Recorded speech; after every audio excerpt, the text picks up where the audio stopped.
واجعله لنا هجتين يا رب العالمين.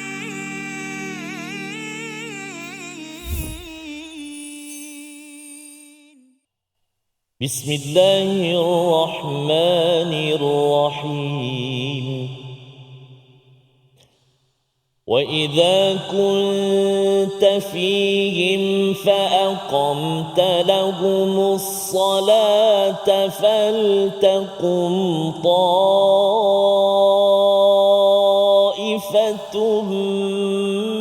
منهم معك صدق الله العظيم. Assalamualaikum warahmatullahi wabarakatuh. Alhamdulillah wassalatu wassalamu ala Rasulillah wa ala alihi wa man wala syada la ilaha illallah syada Muhammadan abduhu wa rasuluhu. Allahumma salli ala sayidina Muhammad wa ala alihi wa sahbihi ajma'in. Amma ba'du. Apa khabar tuan-tuan dan puan yang dirahmati Allah sekalian? Kita bertemu dalam My Quran Time, Quran Salat Infaq sekali lagi pada hari ini untuk kita meneruskan pada episod baru, ayat baru pada surah An-Nisa, surah yang keempat yang menceritakan tentang betapa pentingnya keadilan apabila kita menjadi seorang yang makin dekat dengan Tuhan. Dan pada hari ini kita bersama Al-Fadhil Ustaz Tarmizi Abdul Rahman. Apa khabar Ustaz? Alhamdulillah, Fadil Ustaz Fas ya. Alhamdulillah saya. Fas. Hari ini kita bersama dengan tetamu kita. Betul Ustaz Fas, kita nak ucap ahlan wa sahlan. Selamat datang, welcome. Welcome. Betul eh? Betul. Welcome kepada jemaah tilawah Istiqamah. Istiqamah. Masjid Kampung Tungku, Petaling Jaya. Assalamualaikum warahmatullahi wabarakatuh. Apa khabar semua? Alhamdulillah sihat. Ya, Teranum apa hari ni? Tak tahulah Ustaz, jangan tanya, kita ikut je. Ikut je. Sekejap lagi insya-Allah. Ini kumpulan Istiqamah daripada Kampung Tungku.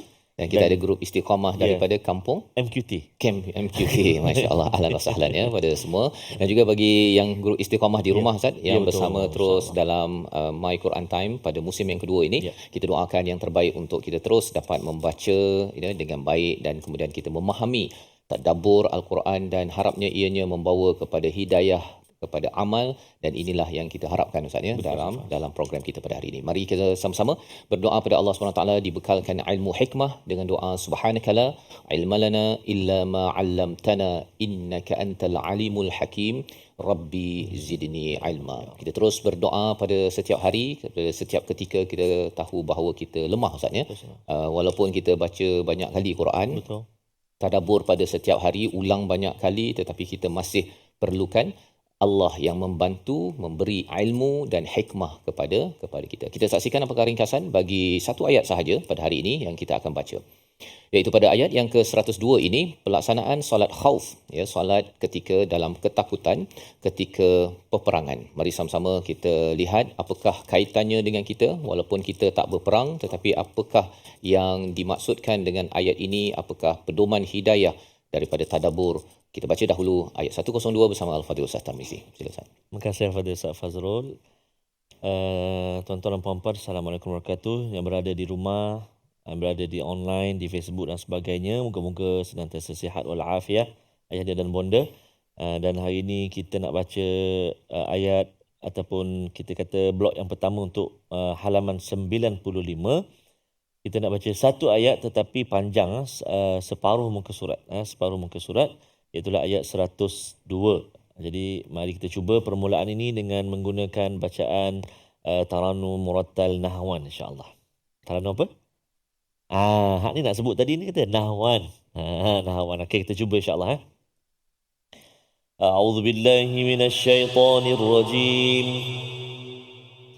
Bismillahirrahmanirrahim.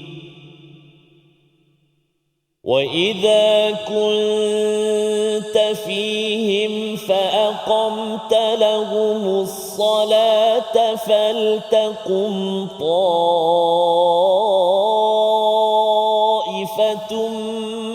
مِّنْهُمْ مَعَكَ فلتقم طائفة منهم معك وليأخذوا أسلحتهم فإذا سجدوا فليكونوا من ورائكم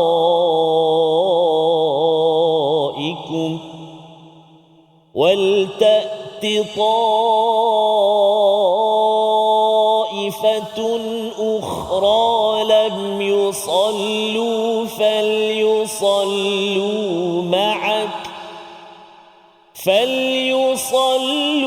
معك وليأخذوا حذرهم وأسلحتهم ود الذين كفروا لو تغفلون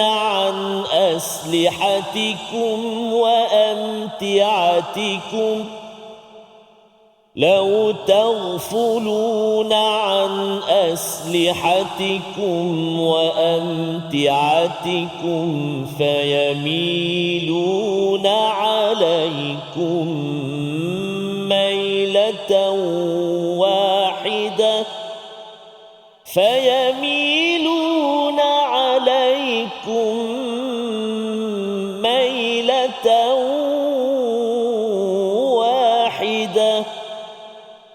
ولا جناح عليكم إن كان بكم أذى من مطر أو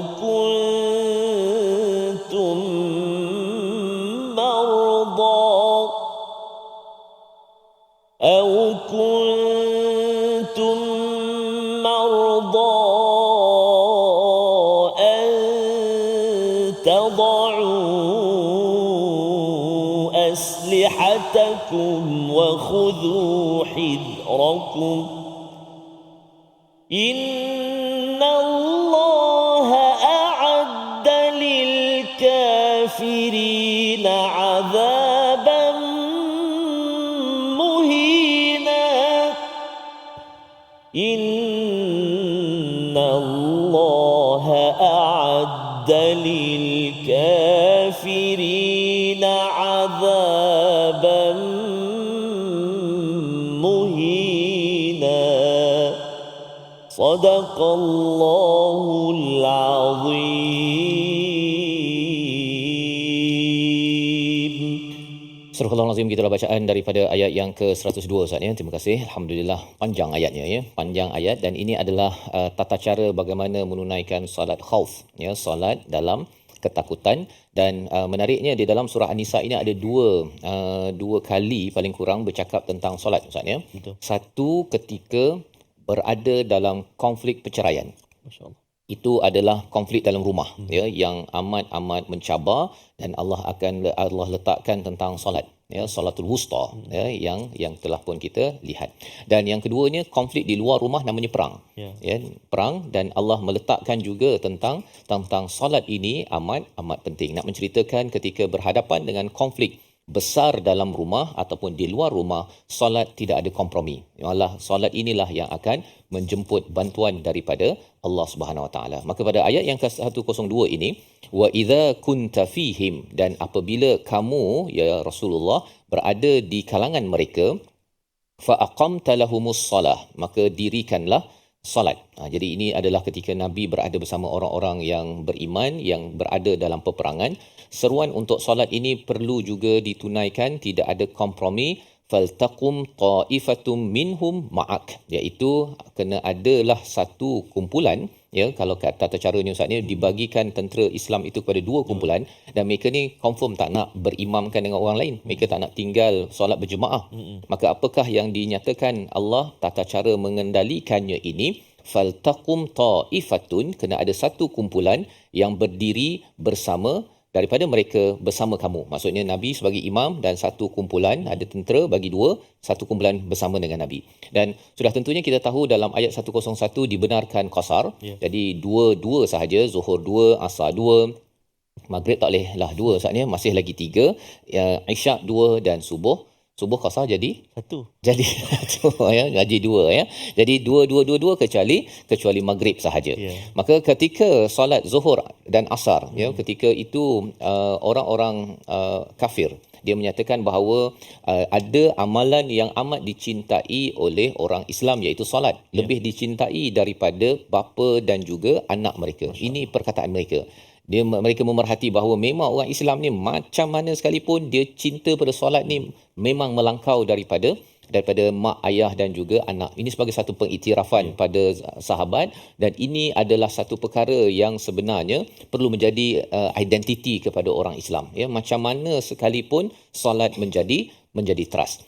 Maka kaedahnya ialah faltaqum ta'ifatum minhum ma'ak, yang satu rakaat itu bersama dengan Nabi, waliyakhudhu aslihatahum, iaitu hendaklah mereka membawa senjata. Maksudnya ketika berada dalam saf itu mereka bersama dengan senjata, ya. Pastikan jangan kena pada orang sebelah, Ustaz, ya. Kalau kena tombak ke ataupun senapang ke, tertekan pula waktu sujud ke, tu bahayalah, ya. Yang penting kena mengambil senjata tersebut. Dan ini dikomentar oleh para ulama bahawa betapa pentingnya berada dalam saf dan masih lagi bersama dengan senjata. Baik. Fa idza sajadu, apabila yang kumpulan pertama ini bersujud, falyakunu min waraikum wal ta'ti ta'ifatun ukhra lam yusallu, iaitu apa yang perlu dibuat bila mereka sujud, imam akan duduk, ya, ada sujud, duduk antara dua sujud, kemudian mereka akan bangkit habiskan rakaat kedua, kumpulan yang pertama, dan imam akan duduk menunggu kepada kumpulan yang kedua pula masuk. Jadi yang ni dah habis semua, kumpulan yang ini jaga. Pasal apa? Pasal bila umat kafir ini tahu bahawa orang Islam ni boleh kena attack, dia nak ambil peluang attack ketika mereka sembahyang, turun ayat ini. Antara Zuhur dengan Asar tu turun ayat ini, Jibril memberitahu kepada Nabi ini caranya, iaitu Nabi tunggu pada rakaat pertama itu. Kemudian mereka dah habis salam, maka yang ini pun masuk bersama dengan Nabi dan mereka naik dan Nabi menghabiskan rakaat yang kedua dan mereka pun habis, Nabi beri salam, kumpulan kedua menyambung satu rakaat dan akhirnya semua sudah solat bersama dengan Nabi dan masing-masing dijaga oleh tentera Islam yang satu kumpulan lain. Jadi ini adalah tata cara ringkas dan kita akan sambung sebentar lagi. Apa lagi komentar tentang salat khauf? My Quran Time, Quran Salat Infaq, insya-Allah.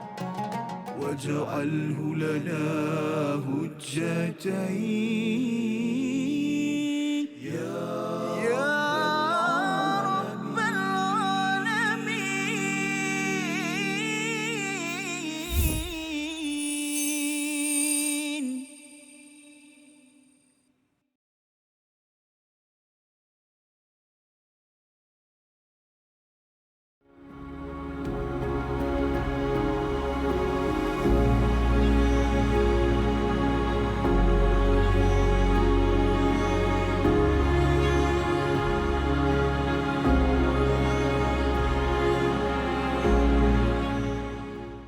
Apron will be blessed indeed with silk robes and rivers to feed, resting in the grandest of homes, drinking the smoothest salsabila.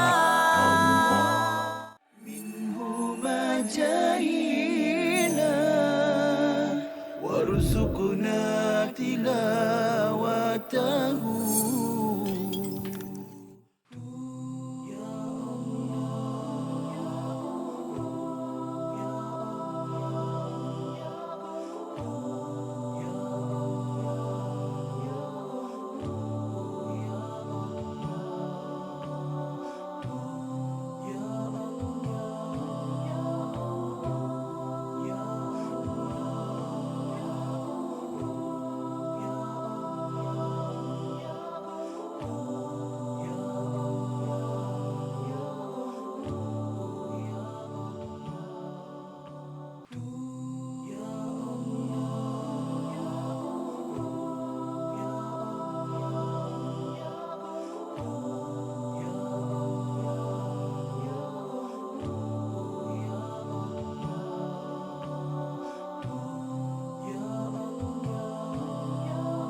واجعله لنا هجتين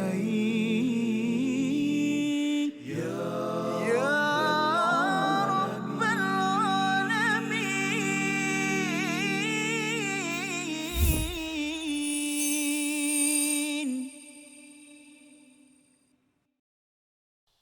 فإذا سجدوا فليكونوا من ورائكم ولتأت طائفة أخرى لم يصلوا فليصلوا معك صدق الله العظيم. Kembali kita dalam My Quran Time, Quran Salat Infak. Pada hari ini sama-sama kita melihat pada ayat yang ke-102. Alhamdulillah, saat ini kita berada pada halaman 95, ya, maksudnya sekitar 100 muka surat, dan ini 1/6 lah, ya. Kemudian kita akan berganjak lagi kepada 100 halaman yang kedua, ketiga, dan kita doakan kita selesai. Dan yang penting adalah dalam proses ini Ustaz, ya, kita tahu bahawa walaupun di tengah-tengah kita mungkin ada di kalangan sahabat kita yang dipanggil, tapi masih lagi kita doakan kita mendapat ganjaran yang besar sebagaimana Allah nyatakan pada ayat yang ke-100, faqad waqa'a ajruhu 'ala Allah, ya, balasan yang besar ataupun sempurna itu adalah pada Allah Subhanahu wa taala.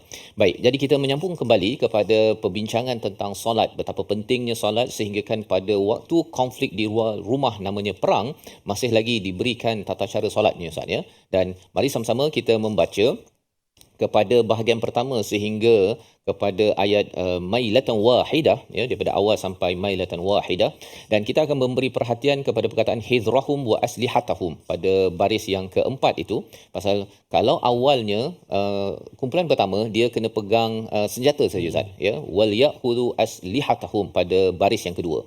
Tetapi bila pergi pada baris keempat itu, bila berada dalam keadaan pertukaran, ya, pertukaran di antara kumpulan pertama dengan kumpulan kedua itu, Allah menggunakan perkataan wal ya'khudhu hizrahum wa aslihatahum. Mengapa kali ini ada hizrahum? Ya, awal tu hanya aslihatahum, hanya pegang senjata sahaja. Ada tambahan arahan di situ. Kita akan beri perhatian, kita tadabbur. Namun kita baca dahulu daripada awal sehingga mailatan wahidah bersama Al-Fadhil Ustaz Tarmizi. Silakan. Baik, terima kasih Fadil Ustaz Fas. Tuan-tuan dan puan-puan, ibu-ibu, ayah-ayah sahabat Al-Quran, kita nak baca daripada ayat daripada awal, wa idza kunta fihim sehingga ailakum mailatan wahidah. Betul Ustaz Fas? Ya. Baik, jom kita baca dengan sabar pula insya-Allah. A'udzubillahi minasyaitonirrajim.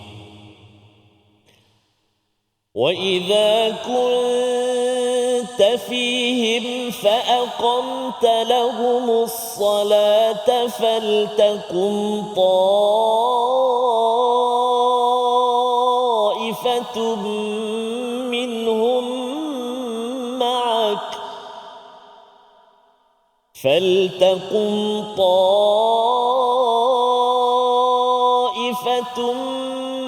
منهم معك وليأخذوا أسلحتهم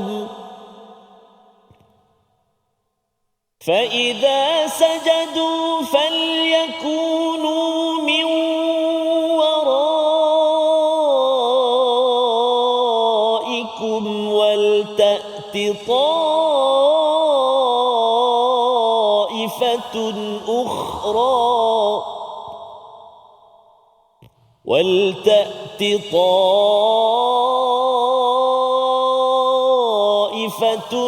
أخرى لم يصلوا فليصلوا معك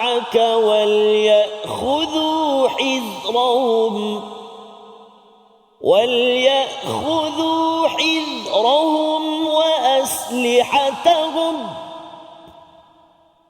ود الذين كفروا لو تغفلون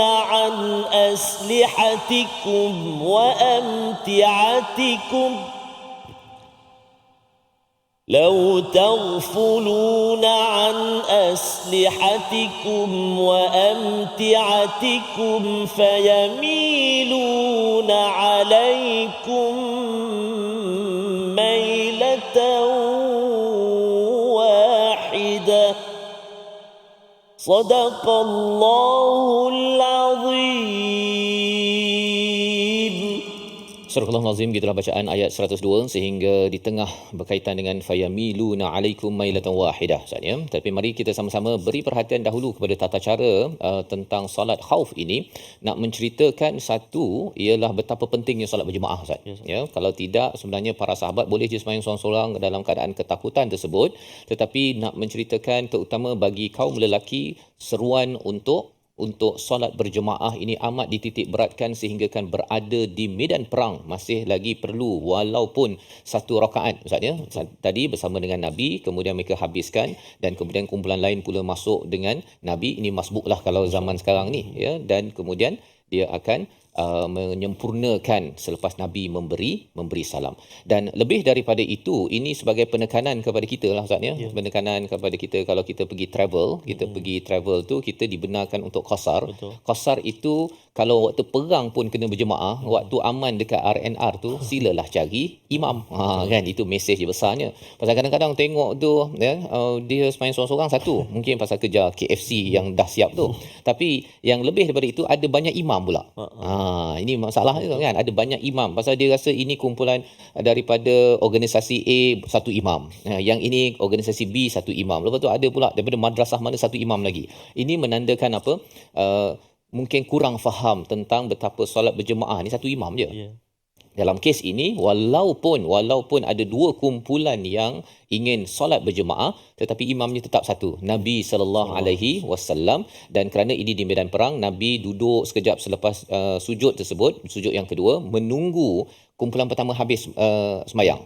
Tunggu kejap, kemudian bila mereka dah habis, maka Nabi naik, mereka yang kumpulan kedua bersama dengan Nabi, dan mereka naik bersama untuk rakaat kedua bagi Nabi, rakaat pertama bagi kumpulan yang kedua. Jadi ini kita kena ingatkan pada anak beranak kita ya, pada kawan kita, ada imam, tengok dekat depan tu macam ada imam, ikutlah kan. Kalau ada yang kata bahawa dia tu sembahyang maghrib, saya ni sembahyang qasar kan. Kalau dia 3 rakaat, maksudnya kita bolehlah kita boleh mufarakah lah selepas itu kan. Tetapi kita nakkan pahala berjemaah satu, dan yang keduanya imam hanyalah satu pada sesuatu tempat. Baik. Jadi dalam hal ini bercakap tentang kumpulan pertama, Allah menggunakan perkataan waliyakhudhu aslihatahum pada baris yang kedua. Tetapi bila pertukaran Ustaz ya, bila kumpulan kedua tu nak masuk, kumpulan pertama tu nak keluar, maka Allah menyatakan waliyakhudhu hidrahum wa aslihatahum. Iaitu apa?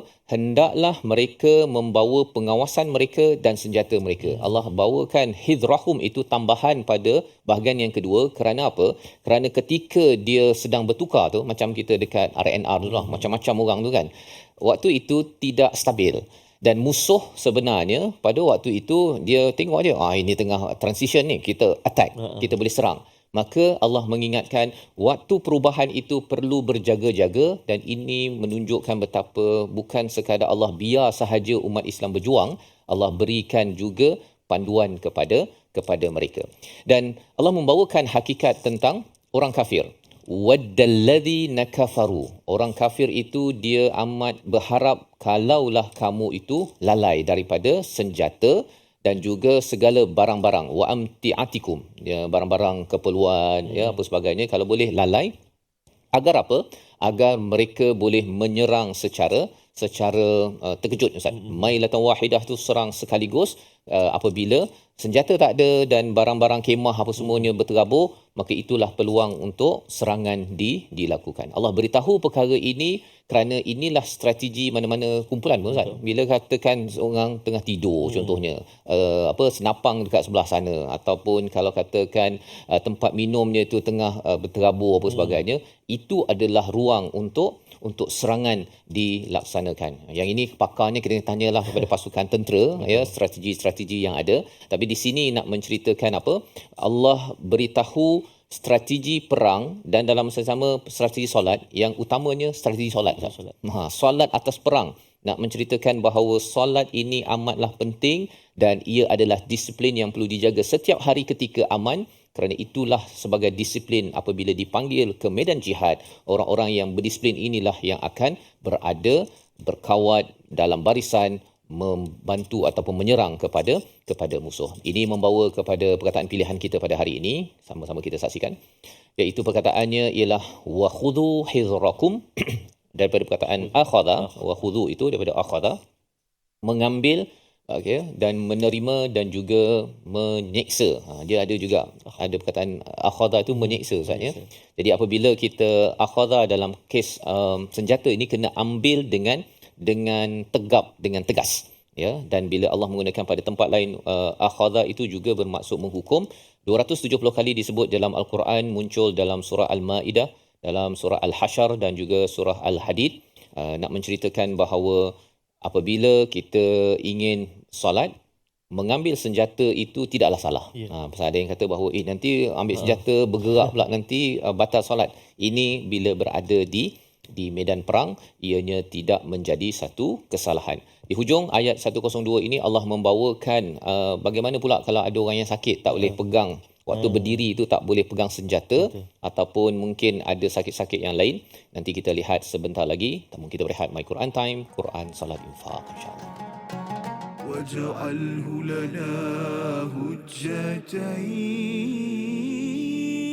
يا رب العالمين.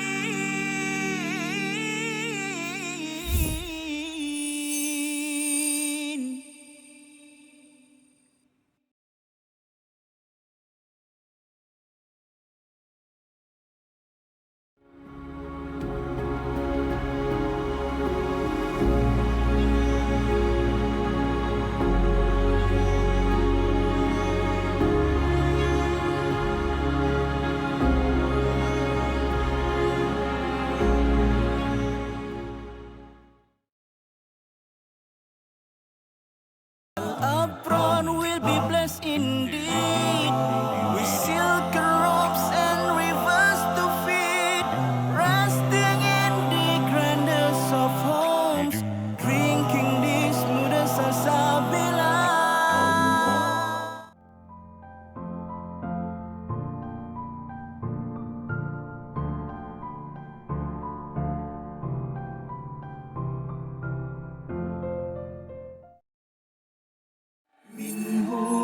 جاهنا وارزقنا تلاوته. Tidak ada. Yang paling ada pun, yang paling warid dalam hadis Nabi SAW pun satu saja, iaitu pada esoknya baru kita tahu, bukan malam tu. Jadi malam tu kita tak dapat tahu, melainkan kalau kita gunakan ayat Al-Quran tadi, salam tu maksudnya apa? Sejahtera, ataupun rasa tenang. Tapi masalahnya tenang ni berbeza ikut orang kan. Ada orang dia tak tenang hidup dia kan. Macam mana kan? Bukan malam tu yang tenang ataupun tak tenang.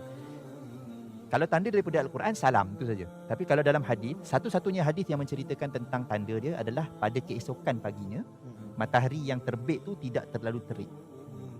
Dan suasana pada waktu pagi esok tu, masa matahari terbit tu tidak terlalu panas dan tidak terlalu sejuk. Dia sedang-sedang dan dia nyaman.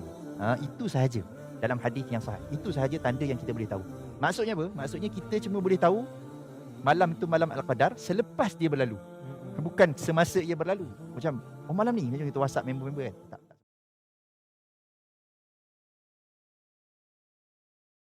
واجعله لنا هجتين يا رب العالمين.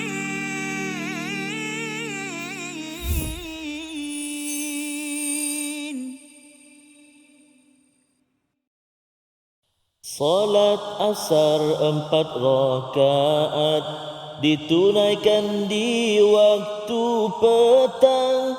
Hidup sihat jadikan amalan agar kuat beribadat. Salat maghrib 3 rakaat ditunaikan di waktu senja. Berjamaah kita dirikan, memakmurkan rumah Allah. Rabbi ja'alni muqimas salati wa min dhurriyyati. Ya Allah, jadikan aku dan zuriatku mendirikan salat, mendirikan salat. Solat Isyak 4 rakaat lah. Tadi sampai maghrib je. Lain tu sambung sedikit lah. Oh, okey. Kan dah habis itu je. Okey, baik. Jadi bukan kata yang dulu lagi tak ada, tapi lagu dia sampai saya nyanyi sikit lah. Okey, Masih baik. sikit daripada Raihan, Abang Raihan kita. Masa budak-budak kita mesti ingat ni, anak-anak kita ni ajak solat. Jadi moga-moga doa yang kita selalu panjatkan, Rabbi ja'alni muqimas salah wa min dhurriyyati rabbana wa taqabbal du'a. Kita selalu panjat, moga-moga Allah pilih kita, zuriat keturunan kita, orang yang senantiasa mendirikan solat, menjaga solat, menghidupkan solat dalam kehidupan. Banyak ustaz-ustaz pesan, Ustaz Faz, walau macam mana jauh kehidupan kita, solat jangan tinggal. Jangan tinggal solat, insya-Allah. Dan tengok ni, walaupun perang masih lagi nak bersolat, walaupun perang masih lagi nak berjamaah, walaupun 1 rakaat nak juga bersama dengan Rasulullah solat, Ustaz Faz. Jadi insya-Allah moga-moga kita dapat manfaat daripada ayat yang kita belajar pada hari ini, insya-Allah. Kita nak sambung sikit lagi nanti tentang solat perang ini, namun kita singgah sekejap ke ruangan tajwid kita, ulang kaji kita. Fokus kita tentulah pada menyempurnakan hukum-hukum tajwid dan juga menjelaskan sebutan-sebutan pada kalimah-kalimah pilihan kita, antaranya yang berikut. Yang pertama, a'udzubillahi minasyaitonirrajim. Fa'aqamta. Cuba semua sekali, silakan. Fa'aqamta. Okey, fa'aqamta iaitulah kita nak menjelaskan sebutan huruf qaf yang pertama sekali. Supaya dia tak bunyi tipis. Fa'aqam, aka. Fa'aqam, dia bunyi macam qaf juga tapi dia longgar. Fa'aqamta, cuba. Tapi tidaklah perlu muncung. Jangan fa'aqum. Tak perlu muncung. Jangan muncung mulut. Muncung ni untuk huruf yang berbaris dhammah sahaja. Baru muncung. Fa'aqamta. Cuba. Jadi qaf tu dia duduk belakang sekali kan. Daun lidah kita kan dalam sekali, dekat dengan anak yang yang ketiga dia kata. Dekat dengan anak tekak. Kan dekat anak tekak, bukan anak yang ketiga. Fa'aqamta. Cuba. Fa'aqamta. Bagus, pertama. Yang kedua, faltaqum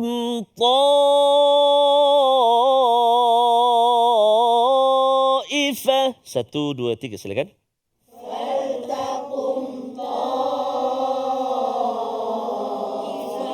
Bagus. Yang pertama sekali huruf ta, hujung lidah, tapi dia ada sifat isti'la tebal dia. Ada beberapa sifat lagi, antara huruf yang banyak sifat kan.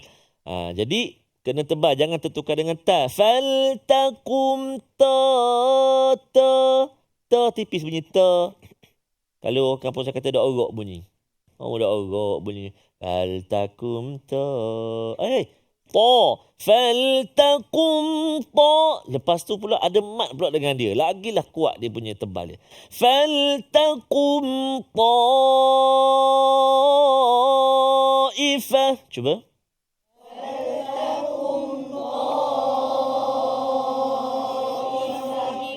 Aywa, ta'ifah panjang tu mat apa? Mat wajib muttasil lah. Baik. 2.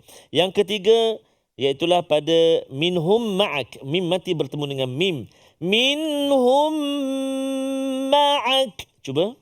Minhum ma'ak. Min yang pertama tu tak dengung. Nun mati bertemu dengan ha. Izhar. Halqi.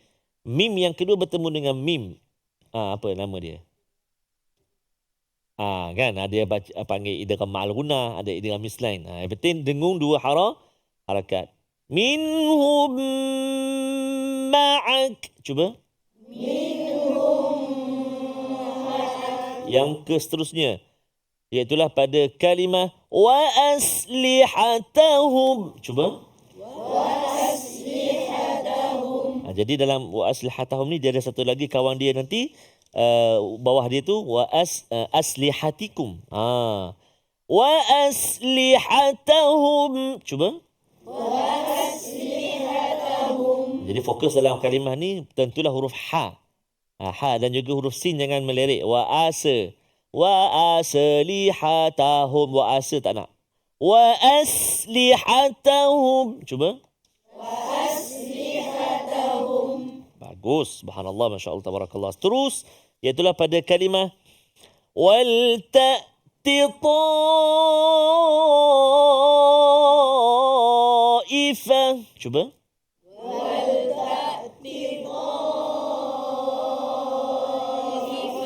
Bagus. Wal ta'ti jangan tolak pergi ain. Wal ta'. Cuba. Wal ta'. Apa tu lembut dia. Wal ta'. Jangan wal ta'. Wal ta'ti ta'. Tu dia bunyi keras sikit. Bukan orang Ampang lah. Wal ta'. Cuba. Awak nak yang mana? Saya tak kisah. Amboi. Dia praktik dalam perbualan dia. Bagus juga lah. Dia lembut. Jangan aim. Tak nak. Itu lain pula lah. Itu ain tu orang Kedah. Baik. Yang kelima. Yang keenam. Lam yusallu. Cuba. Lam yusallu. Mim mati bertemu dengan ya izhar syafawi. Jangan lama. Lam. Jangan lama. Jelaskan. Lam yusallu. Cuba. Lam yusallu. Fal yusallu. Sin. Sin pula. Sorry. Maaf. Sad. Jangan tentukan dengan sin. Fal lam yusallu.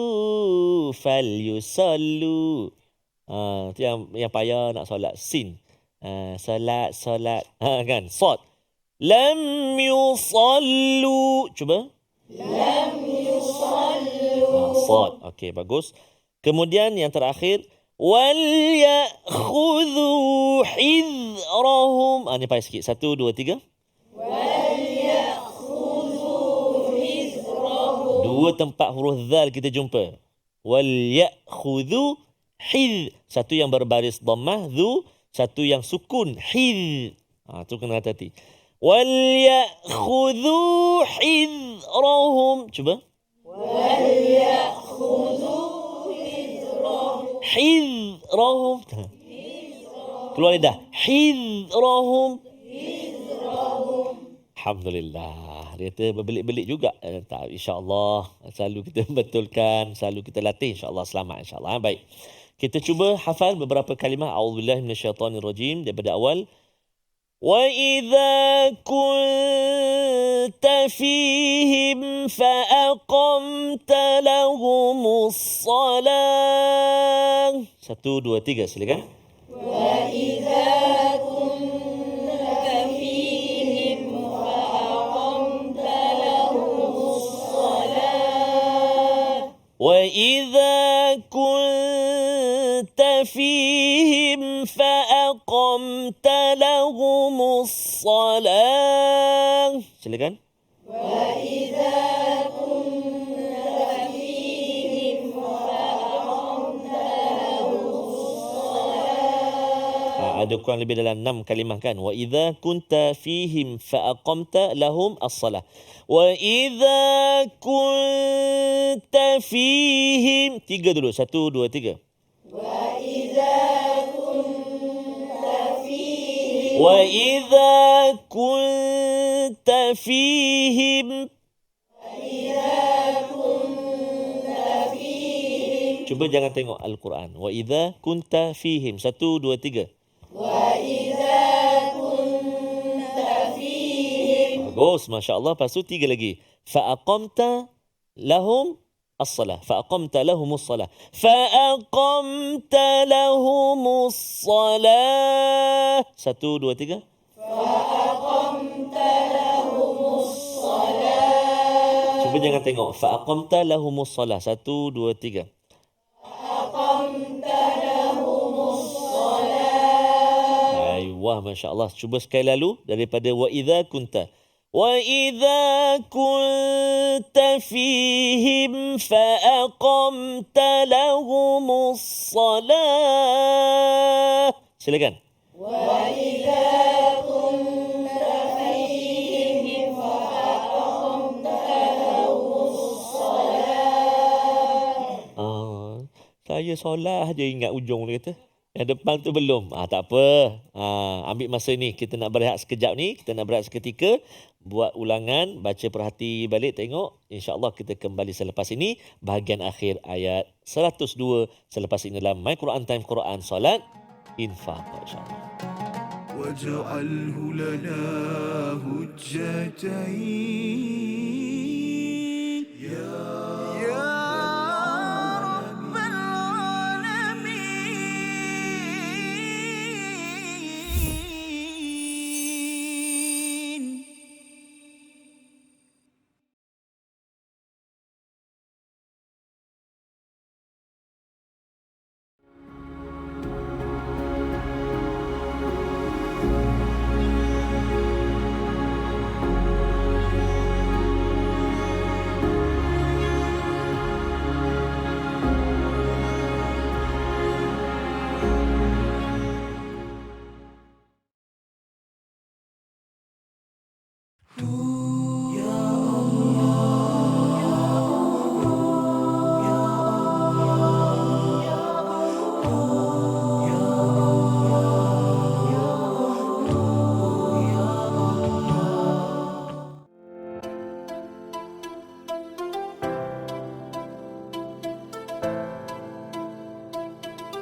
جاهينا وارزقنا تلاوته.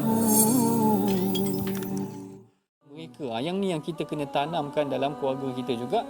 Ingat tak hadis yang Rasulullah sebutkan, rahimallahu rajulan. Rasulullah kata Allah Ta'ala merahmati seorang lelaki, yaqumul lail, dia mendirikan malam, kemudian dia mengejut isteri dia. Kalau isteri dia susah nak bangun, dalam hadis tu menyebut dajjah, maknanya dia percikkan sikit air, dia manja-manja pada isteri dia supaya bangun malam. Macam tu. Kalau ayah saya tak, dia simbah air tu. Itu Satu bakul. Itu maknanya itu dah pukul 6.30. 6.30 simbah air tu. Simbah air terus. Kalau qiyamul lail tu maknanya mungkin boleh genjis-genjis lagi. Mudah-mudahan bangunlah. Maknanya sebab apa? Rasulullah mendoakan rahmat Allah. Rasulullah kata rahimallahu rajulan, Allah Ta'ala merahmati lelaki yang bangun qiyamul lail, dia kejut pula isteri dia, dia kejut pula anak dia. Sebab itulah kita perhatikan bagaimana Sayyidina Umar, Sayyidina Abu Hurairah, orang yang tidur di rumah mereka dapat perhatikan mereka inilah sahabat yang mendirikan malam, kemudian dia kejut ahli keluarganya, kekuatan mereka. واجعله لنا هجتين يا رب العالمين.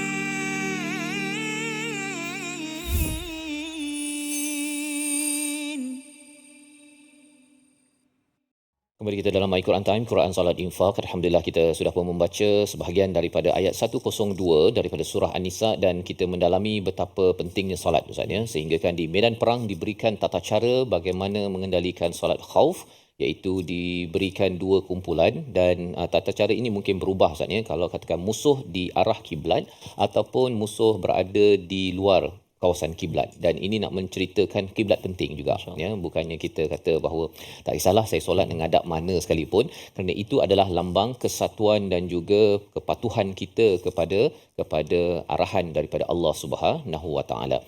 Apakah panduan kalau katakan seseorang itu tidak mampu untuk memegang senjata ketika perang ataupun ketika solat khauf ini? Kita membaca ayat 102 daripada wala junah sehingga akhir ayat ini, lil kafirina adaban muhina, bersama Al-Fadhil Ustaz Tarmizi. Sila Ustaz. Baik, terima kasih Al-Fadhil Ustaz Fas. Kita tuan-tuan dan puan-puan, ibu-ibu, ayah-ayah, sahabat Al-Quran, kita nak baca daripada wala junaha alaikum. Nanti kita akan jumpa lagi sekali lagi aslihatakum. Tu kita dah latih tadi, dan kita akan jumpa sekali lagi wa khudhu hidrakum. Jadi elok sangat tadi kita dah berlatih, kita nak praktik terus dalam bacaan kita. Ayo kita baca dengan murattal bayati insya-Allah. A'udzu billahi minasyaitonir rajim. Wala junaha 'alaikum in kana bikum adhan min matarin aw kuntum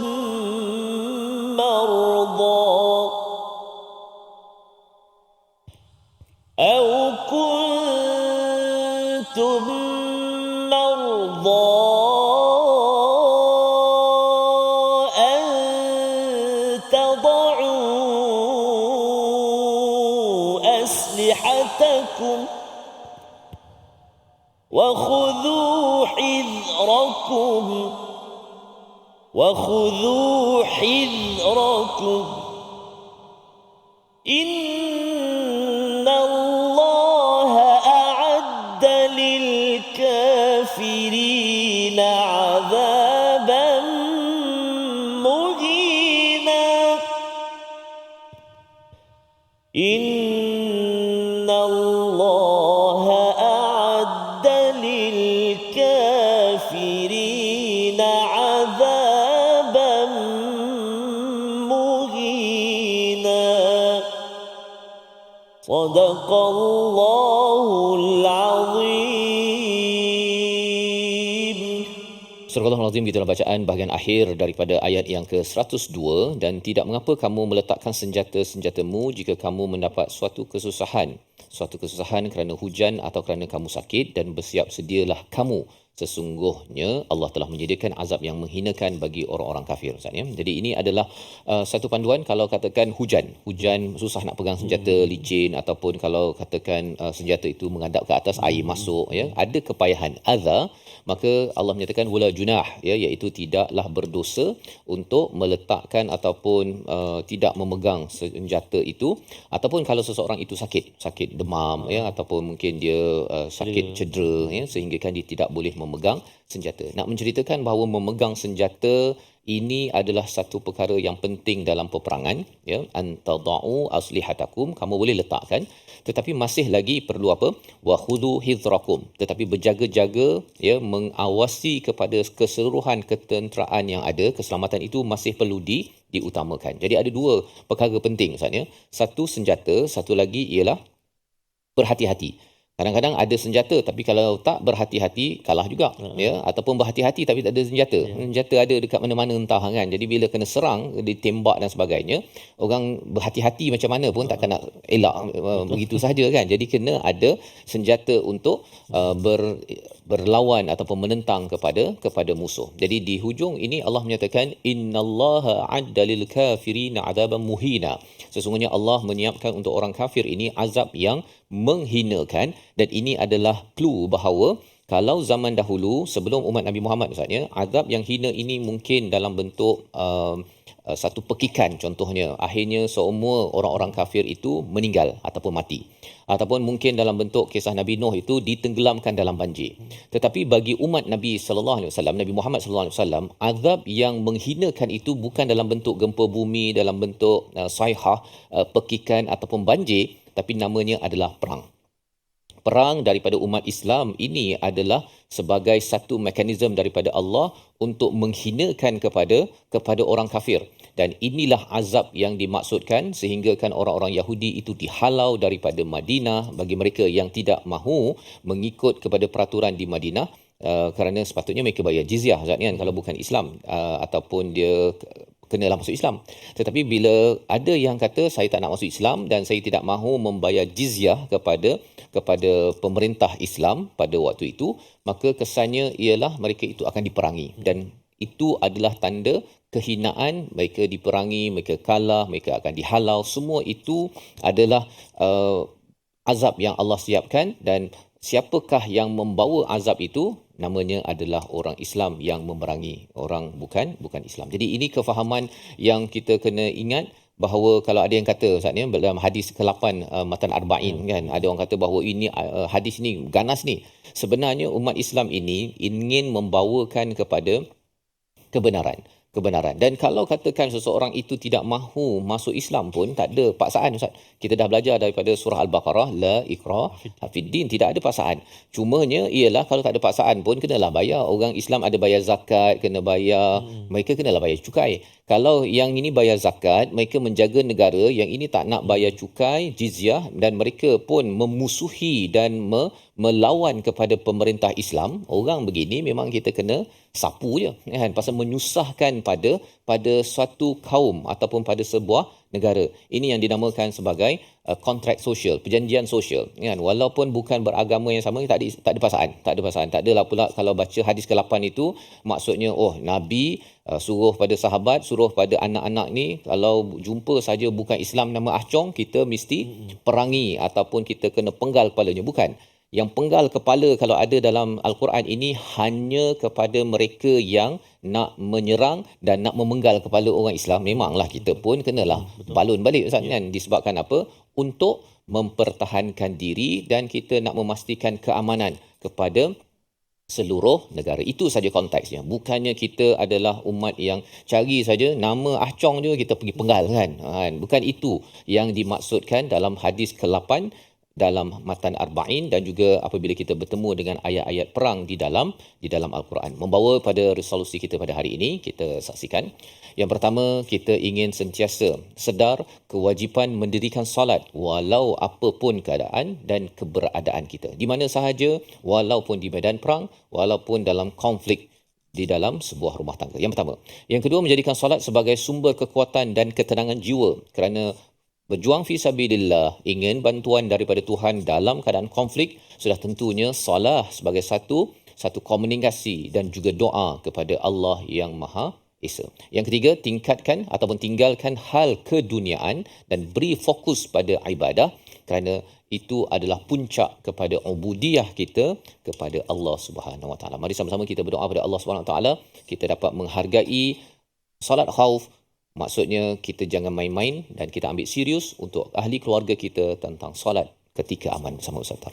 Al-Fatihah Ustaz. A'udzubillahi minasyaitonirrajim.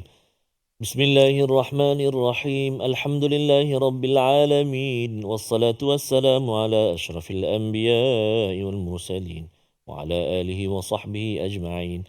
Allahumma ya Allah wa ya Rahman wa ya Rahim, ampunilah dosa kami ya Allah. Ampunilah dosa-dosa kami ya Rahman, terima taubat kami ya Arhamar Rahimin.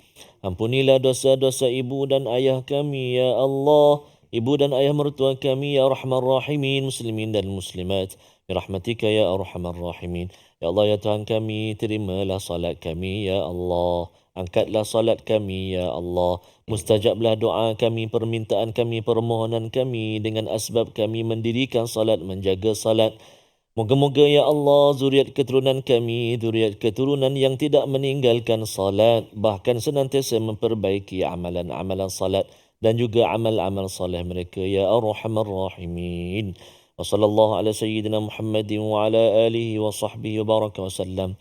Walhamdulillahi rabbil alamin. Taqabbalallah. Minna wa minkum taqabbal ya karim. Moga-moga Allah mengabulkan doa kita pada hari ini untuk terus kita mendirikan solat Ustaznya, mendirikan solat, dan memang kita perlukan bantuan Allah, muqimus solah tu kan, doa pada Allah agar ahli keluarga, bagaimana Nabi Ibrahim berdoa ya untuk ahli keluarga, anak-anak mendirikan solat, kerana solat ini sebagai tiang agama Ustaznya.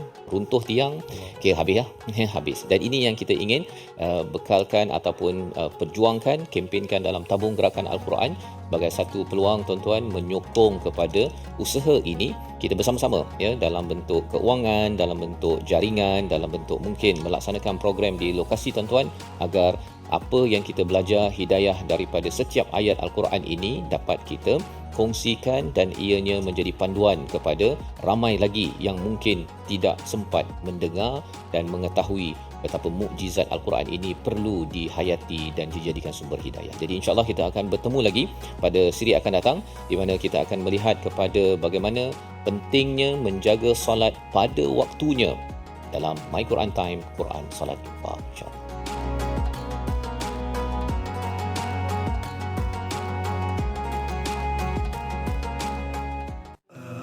آناء الليل وأطراف النهار واجعله لنا هجتين